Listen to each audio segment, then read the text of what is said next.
Hujan disertai angin kencang terjang Kecamatan Tanah Grogot, Kalimantan Selatan. Kejuaraan Road Race di Pasir berubah duka. Pasalnya, salah seorang pembalap diduga meninggal dunia, tertimpa Jetstar saat cuaca buruk.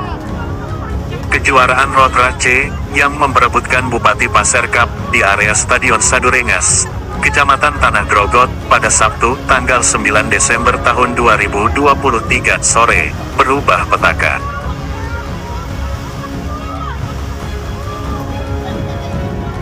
Pada saat sejumlah pembalap masih memacu kendaraannya di jalur balap, sekira pukul 16 waktu Indonesia Tengah, cuaca tiba-tiba berubah hujan dan disertai angin kencang. Kencangnya tiupan angin di arena lomba membuat gate start atau gerbang tempat memulai lomba roboh dan menimpa sejumlah pembalap yang pada saat itu melintas.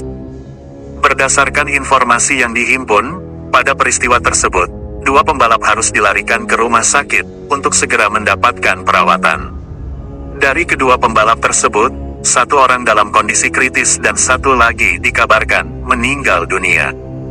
Kasat Reskrim Polres Pasir, Ibtu Helmi Septi Saputro, menyampaikan, pihaknya masih belum bisa memastikan jumlah korban pada peristiwa tersebut.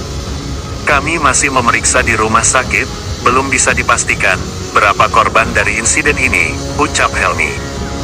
Sementara itu, dari pengakuan sejumlah penonton yang hadir, pada saat mendung, balapan sempat dihentikan, namun dilanjutkan kembali lantaran cuaca mulai membaik.